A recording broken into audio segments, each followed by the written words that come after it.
Kanoa's been an athlete for so long. It's easy to get that tunnel vision where you just focused on the numbers and focused on the next event, but to, you know, have that balance, have some fun, and celebrate those moments. Kanoa Igarashi, multiple-time U.S. Open champ. That venue always at the south side of the Huntington Beach Pier.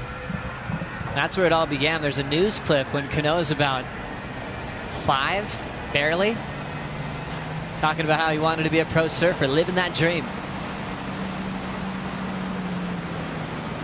Frontside arc to start. Kanoa, nice easy pace. One of the only guys to really risk big airs out the back, and he goes for it. Able to recover to pull into this tube that's shrinking in size, but his positioning is perfect. He'll even armbar to get a little bit more Strider. Wow, talk about putting it all on the line. This young man knows what it's going to take to get it done. Straight up through the lip again, releases the tail, another big carve down the face, switching up the turns, making it obvious that he's got every trick in the book ready to go. A completion here, he's going to go excellent. What's he got on the open face again? Big slam, beautiful work. You gotta be kidding me. This guy is out of his mind. Joe, that was amazing surfing right there. Loving it, Strider. I'm right there with you. That was absolutely critical. Going for a huge risky maneuver out the back and sealing the deal with a gigantic finish. Scores coming through for Kanoa. We'll be right back. You're watching Finals Day here in Lemoore, California, right in the middle of this beautiful state. Kanoa Igarashi is loving his time in the semifinals. He's been this far event in the past, back in 2018, as he's already ripping through this left. He was so happy to hear the sound of an 8.93 on the right. Vertical tail blow through the white water, famous for that move. Hugging the pocket, crushing the steep sections. Judges always love that. Rapid fire maneuver is definitely the longest time you're spending on a wave on the championship tour. And he will grab a rail in transition right before the barrel. So he'll have a little bit of work to do, exploding on the right. Has the current high score on the right-hander, but we'll break down the left here quickly, Rosie, with the Shiseido ski count. Yeah, here we go. He had a good flow, had a good rhythm through this one. Like you said, he's just locked in that 8.93. That's got to give you a bit of confidence. Hitting the lip on this left-hander, drifts the tail. Gets critical again, touches the rail of that board, just to make sure that he gets super low. 8.93. Let's go, let's see what happened on this wave where he gets a little bit caught up and catches the rail edge. Goes up, hits it, tries to recover, and he goes down. Didn't see that coming, Joe. The way that he was flowing through that wave, that was a bit of a surprise. It surprised us all, and probably him the most, with some beautiful words for surfing's GOAT, the greatest of all time, Kelly Slater, as Adriano pays tribute by wearing Kelly's jersey straight off Kelly's back from earlier today, right into the run for Yago Dora, first run of the semifinals. Doesn't have any weaknesses, capable of all maneuvers. And he will get tangled up in the pit to start off his first run. Wow, I was just about to say, he's been flawless throughout this event. He has the accolade of the highest wave in the event so far before in the qualifying rounds. Now we've very focused on the pressure that these athletes could be feeling, and also all the outside factors, Joe. It's extremely hot again. These surfers are getting fatigued. They've had 3 big days of competition. Could that be a factor? So true. We saw the beautiful turns, and then the barrel, probably out of all the barrels of the surf wrench, maybe this first section on the right has taken out more of our competitors than any other. It has been a theme throughout this event that just some of these waves, we've been saying it, they do vary. Although, you know, you expect it to be the same every time, there is that little bit of variance when you're playing with an element like water. Now Yago's turn. Remember, he got tangled up in the pit on the right. This will be his first left, and he was definitely the all-star on the bonus run, Rosie, for what he accomplished on the left-hander. Yeah, let's see if he can replicate that kind of performance. Huge numbers thrown down by him. He had a bobble on the right. How does he clean up his act? Easy float for Dora. Throw tail reverse. He loves risking it on that section. Now in the zone, wrapping cutback. Dora climbs it. Smooth off the bottom, lay back, wrapping cutback off the top half of the wave. Another big fin throw reverse. He gets it. Still has time to pull in. What a run. Can he lay this one down? It's another throw tail reverse above the lip. And he'll take a bow. Standing ovation from everybody around the surf ranch. Dora has clicked into another gear today, Rosie. Where does that go? Where does that go? I know that we got a fresh slate here with the top 8, but you know, he locked in that 9-point ride in the bonus run. Fresh scale for the judges. I think this is going to set the precedent for the rest of this round. Smooth transition, so much variety. He's given us the best approach on the left throughout this weekend. Beautiful carve too. I mean, it's not just the air game for me, Joey. It's that rail form as he lays into that one.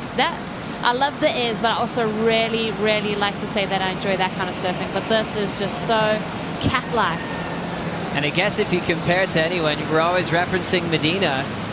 And maybe one thing that he has better than Medina is flow between turns.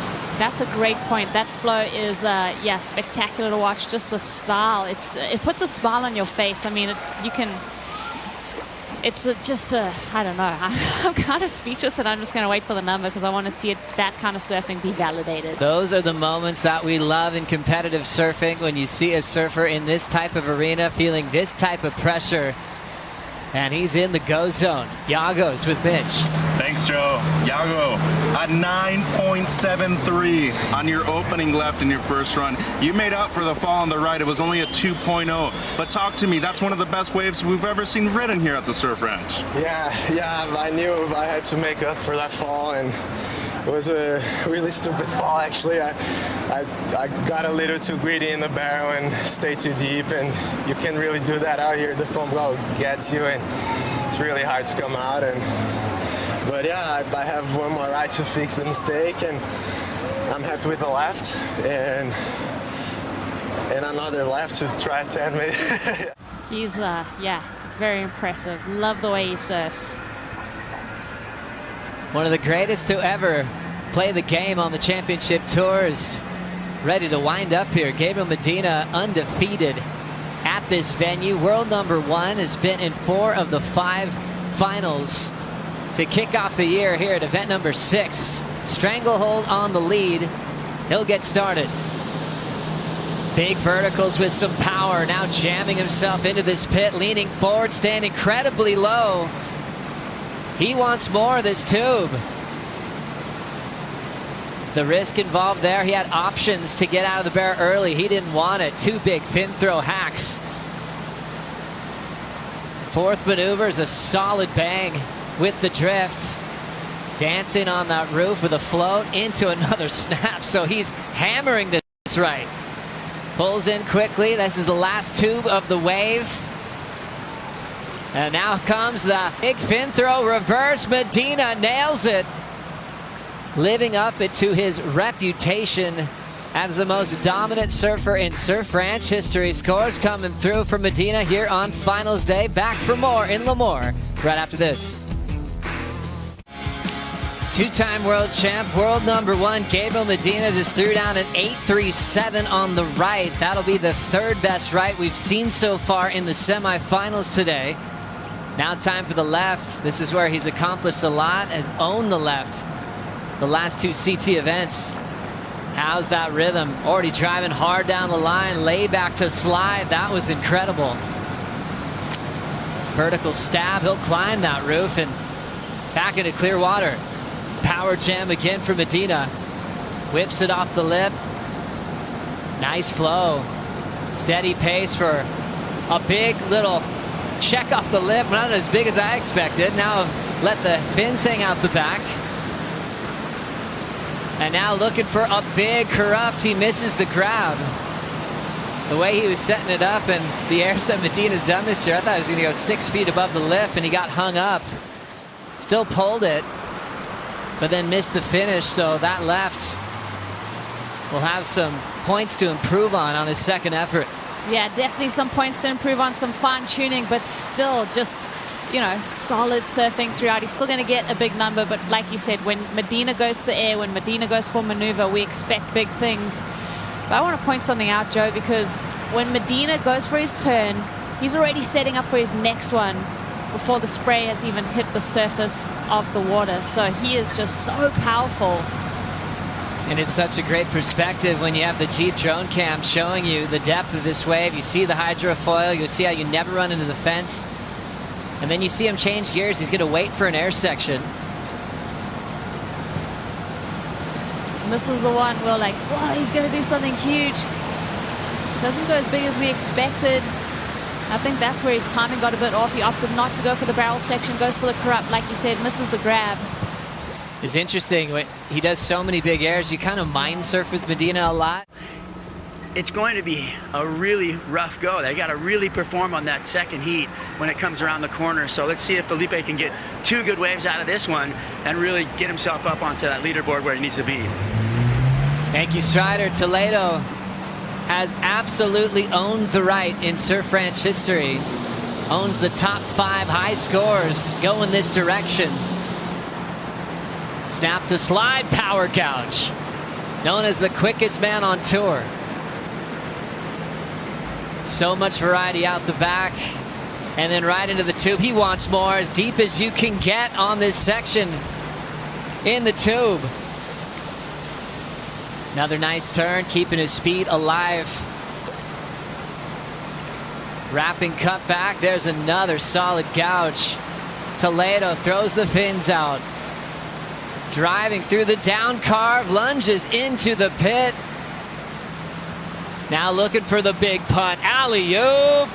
Base underwater, doesn't land that, which would have sealed the deal on a dreamy right-hander for Filipe. So now he's got, you know, something to improve on his second right if he lands a finish. But what more could you expect from him, from all the work that he did all the way through that end section? I was putting the cart before the horse there. I was like, this guy's on fire. He can do no wrong. And then it gets that last section. He has that misstep. But the flow through all of these maneuvers, the variety right there, just a hot knife through butter. Again, through that lip, pulls into this barrel. So we spoke about the flow of Yago Dora, you know, a very aggressive approach from Filipe, but equally as like soulful, and it has just elements of aggression, but it all works together so well. Every turn just a little bit different, from carves to fin throws to gouges. How was the lunge into the barrel? I loved it. I mean, just to have that theatrics, to sneak under the lip, pull that weight forward and lunge through that barrel section. He wanted something huge on this inside section. Just misses it right there, Joey. Overextends. What do you think? Alley-oop rotation is something you expect often for the finish on the right. That transition, you brought it up earlier, Rosie, can be quite difficult when you land on the roof. It's a little bit different feeling than landing in the transition on the wave. That one, I felt like his foot was in the wrong spot. We can't wait for September to see, one, who will be in the final 5 for the men and the women, and ultimately who will be the world champion. Filipe, one of the guys, so happy that'll be a showdown at lower trestles. Remember, he's wearing the jersey of Adriano de Souza here on finals day, paying tribute to the Brazilian world champ in his retirement season. Has the speed and rhythm on the left. Quick power hack flowing down the line. A sequence of floats at a high speed. Nice easy over the top of the climbing wall there, and finds that beautiful lip line to crack a few times. Filipe in motion. We'll see what he has in store through the hollow pit and the finish. What an aggressive fin throw back into the barrel, really deep. Well done for Toledo. More in the tank. Backhand reverse. Nails it without a problem. Hard to talk about improvements with Toledo because he's one of the best out here. But one thing I've seen a difference of is the lefts have improved for this man as he's on fire. We'll take a break. We'll bring in Cote and Peter Mel for the call right after this. he's got himself against that wall, and let's see him get off the wall and put the dance on. Let's see those shoes get out and get busy. So here we go on the right, about to hit that right now, and then after that, we'll see that pressure cooker. Well, Kanoa does have one of the highest single wave scores, or the highest single wave scorer of the semifinal on the right, an 8.93. So this right here could allow him to do something really cool. I think there might be a little strategy here to save some legs, because yep, right when you said that. Right, I mean, and I'll tell you why, because I did have a chat with Tom Whitaker as well, and earlier he was mentioning to Kanoa, hey, we're working on some things, let's keep working on some things, but you know, Kanoa, the surfer in him, just wanted to go out there and rip and perform. And he's like, dude, I need your legs saved. don't waste your energy. He did do a couple, a little shifty ollie, and then a third chop hop attempt. So now he's putting everything into this wave right here. So the score came in for Adriano de Souza. It didn't better his situation, right? As I'm seeing here on the leaderboard. But as you watch this replay here, so Kanoa, I truly believe he wants to win this event. And I think he's going to give us a great show on this left. That 5.67 is going to be gone, and we're going to see a big number there. I did enjoy these chop hops. I felt like I was watching Chris Ward in the Lost Classic, What's Really Going On. I'm not mad at a little freestyle fun. There's a shifty ollie right there. Pretty cool. The judges are not going to give him a 10 for surfing like that, but definitely fun to watch. And even when these surfers are on cruise control, they do really cool things. Well, the boards he's riding, they're carbon, just like an F1 race car. It's on a Sharp Eye with the Dark Arts technology. And there's some deep stats for Kanoa Igarashi. Yeah, he's got a pair of quarterfinalists there and a pair of ninths. So this is going to be one of his best results. If he can put himself, again, like in the top 4, he's guaranteed at least a 3rd place, which would be his best finish for the season. And definitely help him to maintain or get himself into that final 5. So here you go. You see how he's a little bit off. He's way out there. And he's just going to paddle out to it. All right, big moment right here for Kanoa Igarashi. Needs a 7.57. Nice and casual as he goes into his windup. Now things start to get serious. 2 big turns so far. Tons of speed. Big section to work with. Nice. Freeing the tail there. That's going to add some spice. That's risky, especially when you're that far on the outside. Oh, we'll see how he enters the tube. This is a big thing the judges are looking for. He still has, I think, probably at least 5 or 6 more turns to do. 5 more turns to go. Nice rhythm there. Boy, like that. That was a critical entry into this tube.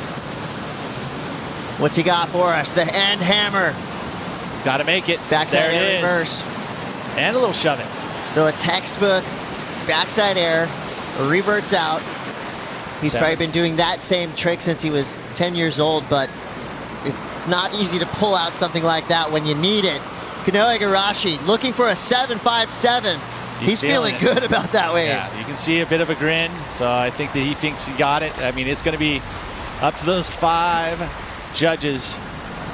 And let's take a look at the replay here. What do you think at home, folks? I mean, the outside work was beautiful. He chucked the fins, picks up more speed here in these combos. Drift. That time chucking the fins, drifting a little further, backwards even. The hooking snap. This was that entry into the barrel. Snap. Oh. And then late to it. Nope, he had 1 more for us. No, maybe 2 more for us. 7 more turns before. There's always 5 more turns before the barrel, it seems like. I mean, this is a 10-turn wave, which is incredible. No matter where you are in the world. Maybe Chicama in Peru, you can do more turns, but where else? Yeah, there's not many natural places on Earth. Nicely done, though. I mean, he put it all on the line for this wave, which he needed to do. That was technical. And when you say it like that, technical, that means you really mean it. Last move there with the whip. I like that little ollie. I think that's the perfect trick for him to do at the end of that wave, because while it's not a super difficult maneuver for a guy like him, it added some flash to the end, a big finish. And you look at the criteria, innovation and progression. That type of move is innovative and progressive. This is exactly what we wanted. Every 4 minutes, just throw a bunch of drama at us. Yago Dora needs a big score here. He needs something above a 7-1-4. It's got to be mistake-free. And he's got to put it on the edge. Looks like he got the note, speeding down the line. He's going to opt for the tube on that outside section. Remember, that's where the mistake was made earlier, going to push a little too deep. No, yes, he's out. Yes. Back to work. Let's go to Strider Wasilewski. All right, well, he's trying to get back to the pace of this wave. That tube almost took him down, and there he's got it again, right up into the lip. Another one. Can he finish strong in here? Can he come away? That was a big, huge turn. Oh! Does not do it, ladies and gentlemen. The pressure got to Yago, and it hurts. Let me tell you, it hurts to watch that kind of stuff, but you know what? That's why they call it the agony of defeat, my friend. I love it, Strider. That is the truth. Yago Dora needed a 7-1-7. I'm not counting him out just yet, but we'll be back with the score. Stay tuned. You're watching the Jeep Surf Ranch Pro presented by Adobe. We're back at it here at the Jeep Surf Ranch Pro presented by Adobe.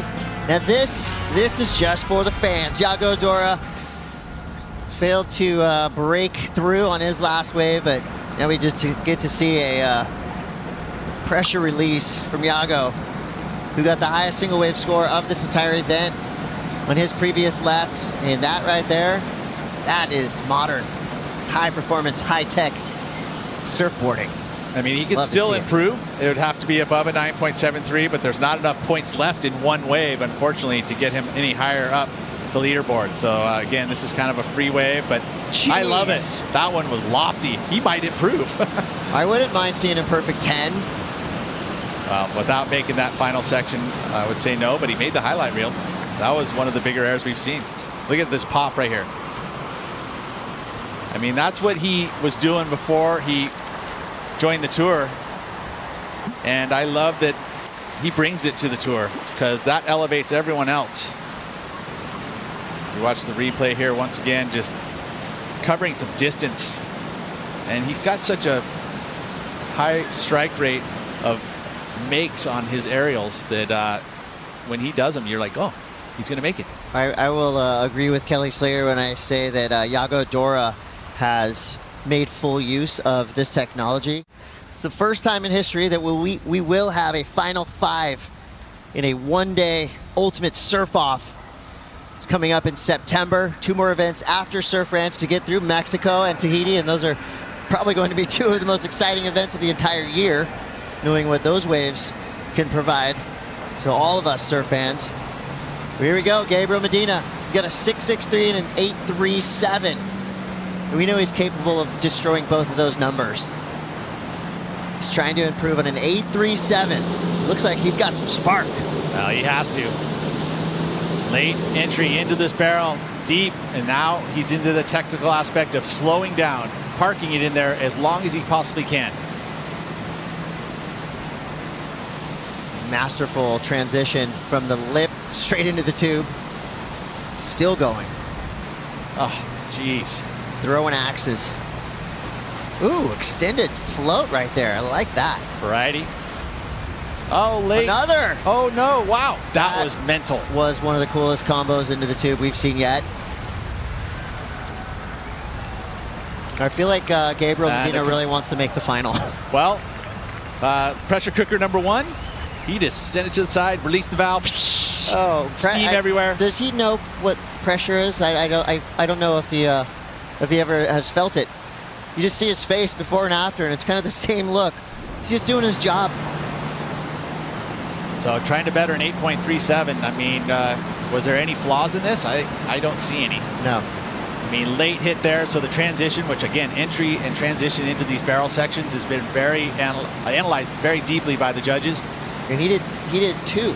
He did 2 very unique, radical combination entry into the tube. And again, there's a good healthy mix here on the back end, which again is difficult to do, the float up. But look how hard he hits it there. I mean, just his back leg. Watch closely. Whoop. That was all one motion. So cool. And it looked like he was not going to be into it early enough, and sure enough, he was there. And then the nice climactic finish, smooth as silk, and yeah, shake of the no shoulders. problem. This is that again, the late. Must be nice. Drops to the bottom, straight into that inside rail, somehow ducks underneath. Look at that, just tapped his head. I mean, that close. Just a little flick of the skull, but nothing there. He finds his way out the hole too. It's just so cool. Somehow, huge subtleties. Total oxymoron, but makes sense when you talk about what we just saw from Gabriel Medina. And he's done it time and time again. He is the most dominant surfer in surf ranch competition history. Undefeated in this basin. Gabriel Medina has an 8.83, so he improved by half a point. It's a biggie, and as he gets ready to take his lap, let's go to Strider Wasilewski. Medina said pressure. There's only pressure when the waves are bad. When the waves are good, there is no pressure. Here we go. Medina up and riding. Big slam off the top. A lot of fire in those turns already. Big float coming from behind it. Looking for the big off the top. Throws the tail. Gets the fins free. Straight up. Fins out the back again. Cool. Blasting through the lip. I mean, he is really feeling this wave. He's got the flow down. He's got the timing down. And you can see him enjoying his time on the face of this wave. Here we go. He's going to go above the lip. Boom. Are you kidding me? That's what we're waiting for all day long. Take it away. Gabriel Medina is doing all the work for us. Not much you need to say when you're watching surfing like that. Ends it up with a double grab alley-oop. Yeah. No problem. A little shrug of the shoulders. You know, I think there was just a tiny, minuscule bit of doubt. Is he going to be able to do it again? Well, yeah. He washed that doubt right away. Again, needing an 8.04 after the 8.83 on the right. I would safe to say that even without the corrupt flip on the end, that he was able to get it. So we'll see what the judges think, but I think that you're going to see Gabriel Medina move into that at least second position with the 8.04, but I mean, he would pretty much guarantee his spot in the final if he gets all the way above Kanoa. You can imagine the year that Gabriel Medina is kind of setting up for himself. Potential to win the WSL Championship Tour title, potential to win a gold medal in the first ever iteration of surfing in the upcoming Olympics. Everything is going his way, and you could still, he's reveling in it. Love that first boost there, kicking the tail high. And then, of course, you just saw exactly what he was about to do, this giant double grab alley-oop. Yeah, I think he's going to the lead. You know, he only needs an 8.14, I think, gets him into the lead, right? An 8.04 gets him into second, but an 8.14 will get him the lead. And I think that's what he really wants, because that pretty much guarantees a final spot. And side note, he's done the best floaters of this contest. I don't know if that means anything. I just know he's been mixing it up, and unlike anyone else, really, he's got the it seems like he has the most comfort, the highest comfort level on this wave. It doesn't appear to be affecting his nerves or anything like that. Before, during, after the waves he's been surfing, it's just super calm and putting on a performance that we've come to expect from Gabriel Medina. So as we finish the Medina show, let's go down to Kaipo Guerrero, waiting with potentially the future champ. All right, Gabe. What do you think? I think you got the score. What do you think? That was pretty good. I think the crop flip was pretty good. And I did 3 variations. You owe it to us. We've been cheering for you all weekend long. Give us one more look. We want all we can get. But I mean, again, if he's trying to take a win here, you know, energy is everything. So I would say that this would be a cruising left. Yeah, that would be the smart thing to do. Right. But I'm greedy with my Filipe time. I want more. I want it all. Well, and that was a gigantic number on that right. Well deserved. And now we might get to see some switch stance surfing. Will it be the future of surfing, going switch stance? I would say that it has to be. Because they're doing everything possible right now. Now you got to learn it all switch. Yeah, pretty much. I mean, that's what happens with skate, right? Yep. All these maneuvers, all these tricks you're seeing. Eventually, someday, it might take a while, but they might be doing all of this switch. I don't understand why it's been so long, to be honest. I mean, it's like the skating's, you guys, skaters go switch all the time. But that's, I guess, the problem. Evolution, or belly or boarding straight into the bodyboarding in the tube. You got to get the view no matter what, right? You got to get the visual, as you can't get inspired. All right, ladies and gentlemen, surf fans from all over the world, get ready. We've got two high-powered finalists, Gabriel Medina and Filipe Toledo.